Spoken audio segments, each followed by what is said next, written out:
हम फिर से लेकर आ चुके हैं आप लोगों के लिए शाम की सभी ताजा और बड़ी खबरें। एक एक कर आपको सारी खबरों की जानकारी देंगे आज देश दुनिया में क्या कुछ हो रहा है। दरअसल सबसे पहली जो बड़ी खबर निकल कर आ रही है, फंस गई मोदी सरकार। जी हां, दिल्ली हिंसा में एक तरफा कार्रवाई करना पड़ा महंगा। 57 मुस्लिम देशों ने ओआईसी और आप लोगों को बता दें अल्पसंख्यक आयोग ने लिखा है ओआईसी को एक पत्र। जी हां, इसके बारे में आपको विस्तार से बताएंगे कैसे मुसलमानों को फंसाया जा रहा है। वहीं पर दूसरी बिग ब्रेकिंग में हम आपको बताएंगे, जी हां, बीजेपी के सब जगह घोटाले ही घोटाले। गुजरात में बच्चों को लेकर बड़ा घोटाला, स्कूल के बच्चों को लेकर, उनके खान पान को लेकर, इसके बारे में आपको विस्तार से बताएंगे। वहीं पर तीसरी बिग ब्रेकिंग में हम आपको बताएंगे, दिग्विजय सिंह ने साधा अमित शाह के बेटे पर अपना निशाना। जी हां, जय शाह पर। दरअसल आप लोगों को बता दें, जो हिंदुस्तान मुसलमानों को हिंदुस्तान से निकालने की बीजेपी के लोग हमेशा धमकी देते हैं कि इंडिया से मुसलमानों को निकाल देंगे, आज वही लोग यूएई में जाकर जो है यहां पर आईपीएल कर रहा है। वहां पर अमित शाह के बेटे बैठकर आराम से मजे ले रहे हैं, जहां पर दिग्विजय ने हमला बोलते हुए काफी कुछ कहा। इसके बारे में आपको विस्तार से बताएंगे। वहीं पर अगली बड़ी खबर में हम आपको बताएंगे किस तरीके से एक बार फिर से जो यहां पर फंस गई मोदी सरकार। जी हां, दरअसल आप लोगों को बता दें, कांग्रेस करने वाली है बड़ा काम पंजाब में। जी हां, रोक लगाने वाली है इस कृषि बिल को लेकर। इसके बारे में आपको विस्तार से बताएंगे। वहीं पर अगली बड़ी खबर में हम आपको बताएंगे, हिंदू मुसलमान करने वाले अर्नव गोस्वामी के पत्रकार को दौड़ा कर भगाया तेजस्वनी ने। जी हां, दरअसल आप लोगों को बता दें, लालू के बेटू ने दंगाई पत्रकार के एक रिपोर्टर को जो है दौड़ाकर गाड़ी से बाहर निकाला। इसके बारे में भी आपको विस्तार से बताएंगे। वहीं पर अगली बड़ी खबर में हम आपको बताएंगे, मोदी सरकार एक एक कर पूरे देश को जो है यहां पर हिंदू मुसलमान करना सिखा रही है। जी हां, आप लोग बता दें, असदुद्दीन ओवैसी ने बोला पीएम पर अपना हमला, मोदी सरकार हिंदू मुसलमान करती है। जी हां, दिल्ली हिंसा में जो यहां पर अल्पसंख्यक आयोग ने जो ओआईसी को पत्र लिखा, उसके समर्थन में आए असदुद्दीन ओवैसी। इसके बारे में आपको विस्तार से बताएंगे। वहीं पर अगली बड़ी खबर में हम आपको बताएंगे, एक बार फिर से भड़की ममता बनर्जी, यूपी के कानून को बताया हंसी मजाक। जी हां, कहा यूपी में कानून व्यवस्था बिल्कुल भी नहीं, आए दिन रेप और मर्डर की वारदात बढ़ती जा रही हैं। ऐसे में योगी सरकार हाथ पे हाथ धरे बैठी है। जी हां, इसके बारे में भी आपको विस्तार से बताएंगे कैसे जो ममता बनर्जी किलपती हुई नजर आई है। खैर, चलिए बढ़ते हैं सबसे पहली और बड़ी खबर की ओर। दरअसल आप लोग बता दें, दिल्ली हिंसा में एक तरफा कार्रवाई करना पड़ा मोदी भक्तों को जो है महंगा। जी हां, दरअसल आप लोगों को बता दें, अब दिल्ली हिंसा में 57 मुस्लिम देशों ने जताई है अपनी नाराजगी। इसी के साथ साथ अल्पसंख्यक आयोग ने जो है आप लोगों को बता दें ओआईसी को एक पत्र लिखा है, जहां पर उनका कहना है कि आज इंडिया के यानी कि हिंदुस्तान के मुसलमान को काफी ज्यादा परेशानियों का सामना करना पड़ रहा है, जहां पर जितने भी मुसलमान है उनको झूठे केसों में फंसाया जा रहा है। आप लोगों को बता दें, जो कोई भी सच्चाई बोलता हुआ नजर आ रहा है, उसके ऊपर सीए और पीए कानून लगाकर उसको जेल के अंदर डाला जा रहा है। अब ये तो आप जानते होंगे कि सीए और पीए कानून क्या है। इसमें जो है यहां पर एकदम ना कोई वारंट की जरूरत होती है, ना किसी चीज की, एकदम देशद्रोह का केस डालकर अंदर डाल दिया जाता है। आप मुझे एक बात बताइए, हमारे देश में इससे पहले कौन सा ऐसा कानून था जो कि किसी को बिना सोचे समझे अगर कोई सच्चाई बोलता हुआ नजर आ रहा है, अपने मन की शांतिपूर्ण ढंग से आप कहीं पर भी प्रदर्शन भी कर सकते हैं। यह भी हमारे जो संविधान में लिखा हुआ है कि आप शांतिपूर्ण ढंग से प्रोटेस्ट कर सकते हो, आप शांतिपूर्ण ढंग से अपने मन की बात रख सकते हो।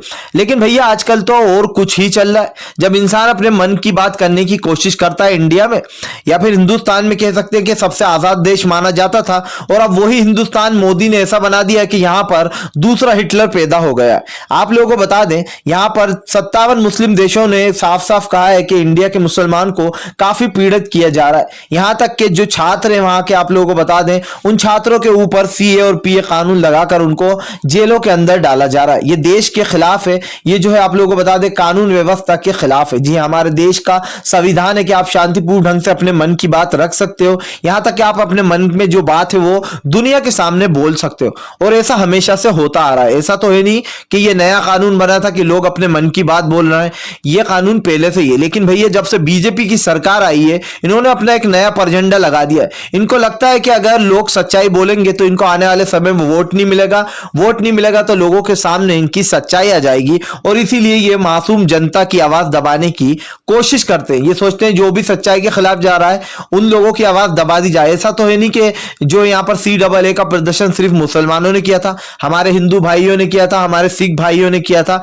और सभी को, ऐसा नहीं है कि इन्होंने मुस्लिमों को ही टारगेट बनाया है, कुछ जो है यहाँ पर हिंदू भाइयों को भी पकड़ रखा है जो कि मोदी के खिलाफ है। लेकिन सबसे ज्यादा जिसको टारगेट बनाता हुए नजर आती है ये सरकार, वो है यहाँ पर मुसलमान, और उनके ऊपर जो है यहाँ पर CA और PA कानून लगाकर उनको देशद्रोह बताकर अंदर डाल दिया जाता है, चाहे वो उमर खालिद हो या और भी बहुत सारे जिनके मैं नाम नहीं लूंगा।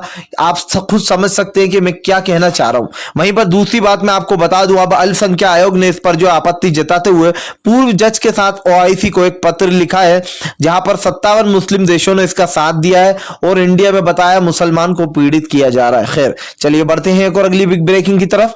बता दें अगली जो बड़ी खबर निकल कर आ रही है, मोदी सरकार को कांग्रेस जो है पंजाबी और यहां पर किसानों से पंगा लेना पड़ गया है महंगा। जी हां, आप लोगों को बता दें पंजाब में अब कृषि बिल का विरोध बढ़ता ही जा रहा है। कल भी ट्रेन की पटरी पर लोग बैठे रहे, उठने का नाम नहीं ले रहे थे।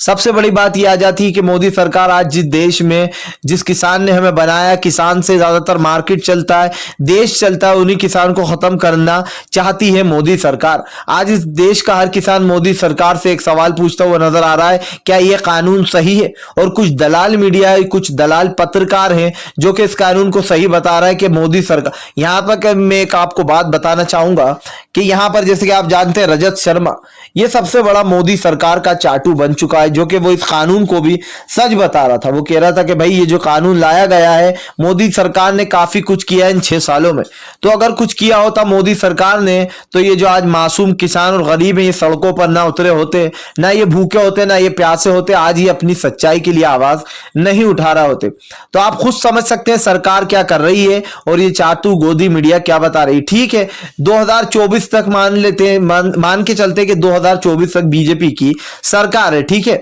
जब तक ये लोग खूब चाटेंगे।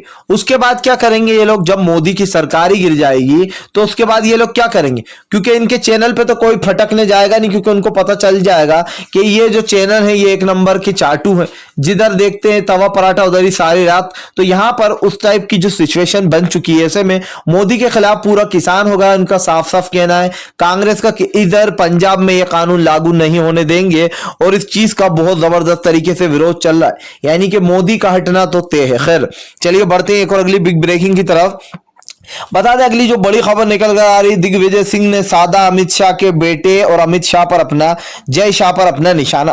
दरअसल आप लोगों को बता दें आए दिन हिंदुस्तान के कुछ दंगाई बीजेपी के लोग कहते हैं कि इन मुसलमानों को इंडिया से बाहर निकालो, मुसलमानों को बाहर निकालो। यहां तक कि आमिर खान जब तुर्की गए तो उन पे काफी ज्यादा सवाल उठे। ठीक है, अब आप मुझे एक बात बताइए, IPL कहां हो रहा है? जी हाँ, मेरा एक सीधा सा सवाल है आप सभी से, और अगर भक्त देख रहा हो तो तुम लोग भी सुन लो, ये IPL कहां हो रहा है? IPL एक मुस्लिम देश में हो रहा है, UAE में, जहां पर एक पिक्चर काफी तेजी से वायरल हो रही जिसमें अमित शाह के बेटे जय शाह बैठ के आराम से IPL के मजे ले रहे हैं। ठीक है, अब इस पर दिग्विजय सिंह ने निशाना साधते हुए कहा कि RSS के लोग जो आम बच्चे हैं उनको दंगाई बनाते हैं। जी हां, आप लोगों को बता दें बचपन से ही जो RSS के लोग हैं उनके हाथ में एक एक चाकू दे देते हैं, तलवारें दे देते हैं, यहां तक कि उनको बंदूक चलाना सिखाई जाती है। और कंगना रनावत जैसी दलाल जो लोग होते हैं वो RSS को अच्छा बताते हैं, कहते हैं वो देश की सेवा कर रहा है। क्यों भैया, ये जो 8-8 10-10 साल के जो बच्चे हैं इनके हाथ में छुरी, बचपन से चाकू, छुरी, तलवार देना और बंदूकें देना, उनके दिमाग पर क्या असर पड़ता होगा जब वो ये हाथ में लेते होंगे? क्योंकि जब ये जो जहर उगलते हैं, जो ये बीजेपी के दंगाई कुछ पत्रकार हो या फिर बीजेपी के कुछ नेता, ये RSS से निकले हुए ही हैं। अब इन बच्चों को भी जो बचपन से सिखाया जा रहा है, हाथों में बंदूक दी जा रही है और जो चाकू दी जा रहे हैं, तो बचपन से जो ये सीखेंगे बड़े होकर वो वही करेंगे, और बड़े होकर ये भी वही करते हुए नजर आएंगे जो आजकल कुछ कपिल मिश्रा जैसे लोग कर रहे हैं, कुछ आरएसएस के लोग कर रहे हैं, जो मुसलमानों के बारे में हमेशा गलत बातें बोलते हुए नजर आते हैं। तो दिग्विजय सिंह ने निशाना साधते हुए कहा कि अमित शाह ने अपने बेटे को तो अच्छा बना दिया, लेकिन आरएसएस के जो लोग हैं, जो अमित शाह के संपर्क में जो बच्चे हैं, उनको जो है आरएसएस दंगाई सिखा रही है, अभी से उनको बंदूक हाथ में दी जा रही है, चाकू हाथ में दिए जा रहे हैं, तो इसका क्या? तो आप खुद सोचिए, और जो अंधभक्त देख रहा हो वो भी सोचो, शायद हो सकता है तुम्हारे अंदर इंसानियत ये देखकर जाग जाए। खैर चलिए बढ़ते हैं एक और अगली बिग ब्रेकिंग की तरफ। बता दे अगली जो बड़ी खबर निकल कर आ रही है, गुजरात में काफी बड़ा घोटाला। जी हां, आप लोगों को बता दें अब गुजरात में बड़ा घोटाला निकला है सीजीए के तहत। दरअसल आप लोगों को बता दें, बच्चों को जो खान पान जो मिलता है और जो बच्चों की संख्या बताई गई है, उसमें काफी बड़ा फेरबदल और घोटाला है। जी हां, आप लोगों को बता दें केंद्र से जो पैसा लिया जा रहा है उसमें काफी घोटाला किया जा रहा है। तो अब आप खुद देख लीजिए, बीजेपी की सरकार जहां जहां पर भी है वहां वहां पर ऐसे घोटाले और ऐसे काला कांडी हो रही है, जिसको देखने के बाद देश की जनता खुद परेशान है कि भाई जहां पर भी बीजेपी की सरकार है वहीं पर ऐसा क्यों होता है, वहीं पर काला कांडी क्यों होती है। आप ये बात खुद भी सोचते होगे और ये बात सोचने लायक भी है। जी है, इस बात को देश के हर एक इंसान को सोचना चाहिए, क्योंकि जो भी इस बात को नहीं सोचेगा वो देश का कहलाने नागरिक कहलाने लायक नहीं है। तो यहां पर आप लोग बता दें, सभी जो यहां पर इस तरीके से केंद्र को इस पर जांच करना चाहिए, जिस तरीके से लूटा जा रहा है बच्चों के नाम पर पैसा लेकर। खैर चलिए बढ़ते हैं एक और अगली बिग ब्रेकिंग की तरफ। बता दें अगली जो बड़ी खबर निकल कर आ रही है, एक बार फिर से भड़कते हुए नजर आए असदुद्दीन ओवैसी। जी हां, आप लोगों को बता दें दिल्ली हिंसा में अल्पसंख्यक आयोग के सपोर्ट में आए असदुद्दीन ओवैसी। दरअसल आप लोग बता दें, असदुद्दीन ओवैसी कहना है कि दिल्ली हिंसा में जिस तरीके से मुसलमानों को फंसाया गया वो सरासर जो है यहां पर हमारे संविधान के खिलाफ था। आज जब भी देश का कोई नागरिक बोलने की कोशिश करता है तो उसको सीए और पीए लगाकर अंदर डाल दिया जाता है। यह देश में पहली बार होता हुआ हमने देखा है कि शांतिपूर्ण ढंग से अगर कोई इंसान कुछ बोल रहा है, अपने मन की बात रख रहा है, तो उसको भी जो है यहां पर इन चीजों का सामना करना पड़ रहा है। यहां तक कि अभी आपने देखा होगा एक लेडीज थी जो कि प्रेग्नेंट थी, जिसके बारे में मोदी सरकार ने उसको इतने दिन अंदर जेल में रखा, दिल्ली पुलिस ने, कि यहां पर उसके खिलाफ सभी ने आवाज उठाई कि उसको छूटना चाहिए, और काफी दिन बाद जो है वो रिहा भी हुई। तो यहां पर मतलब लेडीजों तक को नहीं छोड़ा जा रहा है, बच्चों तक के केस सामने आए, जहां पर दिल्ली हिंसा में कुछ बच्चों को भी अंदर डाल दिया गया था। तो यहां पर यह जांच जो है उस पर असदुद्दीन ओवैसी ने आपत्ति लगाते हुए कहा कि एक तरफा कार्रवाई साफ साफ दिखाई दी है, और वो अल्पसंख्यक आयोग के सपोर्ट में।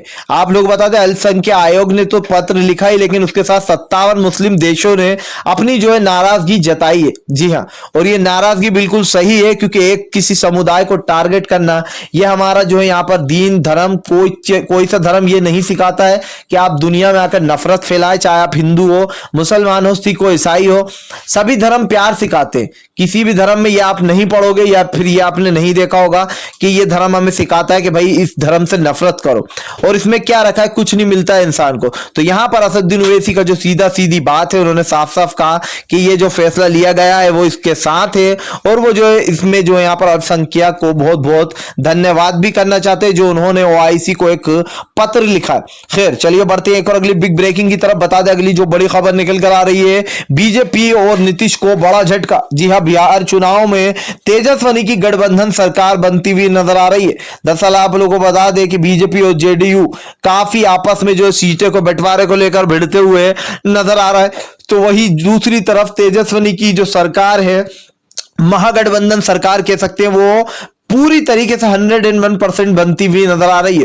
और ये देश के लिए अच्छा भी होगा कि नीतीश और मोदी का सुपड़ा बिहार से साफ हो जाए। जी हां, खैर चलिए बढ़ते हैं एक और अगली बिग ब्रेकिंग की तरफ। बता दें आप लोगों को, हिंदू मुसलमान करने वाले अर्नब गोस्वामी के पत्रकार को फिर सुननी पड़ी खरी कोटी। तेजस्वी ने दौड़ा दौड़ा कर गाड़ी से बाहर निकाला। दरअसल आप लोगों को बता दें, तेजस्वी का जो है इंटरव्यू लेने पहुंचा था दंगाई पत्रकार का रिपोर्टर। जी हां, यानी कि अर्नब गोस्वामी का जो पत्रकार है वो तेजस्वी का इंटरव्यू गाड़ी में जब लेने पहुंचा तो तेजस्वी ने धक्के मार मार कर उसको गाड़ी से बाहर निकाल दिया। भाई आजकल सब जान चुके हैं कि ये गोदी मीडिया चाटू मीडिया बन चुकी है, और सिर्फ वही बताती है जो कि मोदी के पक्ष में होता है। लेकिन कहते हैं ना, देश की आवाज, देश की जनता की आवाज जितनी भी दबाओगे उतनी और बुलंदी से बाहर आएगी। आज तुम 10 की आवाज सीएपीए लगाकर अंदर डालोगे जेल में, कल 1000 खड़े होंगे, परसों लाख खड़े होंगे, और फिर एक दिन ऐसा आएगा जब करोड़ों की संख्या में जनता खड़ी हो जाएगी, तब क्या करेगी बीजेपी की सरकार? जनता के आगे किसी की नहीं चलती। अगर जनता चाहे तो 2 मिनट में लोगों को, चाहे वो कोई भी हो, चाहे वो अमित शाह हो, पीएम मोदी हो, किसी को भी उठाकर इस देश से बाहर फेंक सकती है, क्योंकि हमारे देश की जनता में आज भी उतनी ही ताकत है जितनी कि जब देश आजाद हुआ था जब थी। खैर, आप भी अगर शांतिपूर्ण ढंग से पीएम मोदी की इन सभी गलत नीतियों का दिल से विरोध करते हो तो इस वीडियो को दिल से लाइक करके हमारे चैनल को सब्सक्राइब करके अपना समर्थन जरूर दर्ज कराइए, क्योंकि हम एक ऐसे निष्पक्ष पत्रकार हैं जो कि आप तक सिर्फ सच और सच पहुंचाने की कोशिश करते हैं। तो हम मिलेंगे आपसे नेक्स्ट वीडियो में, तब तक के लिए वंदे मातरम। जय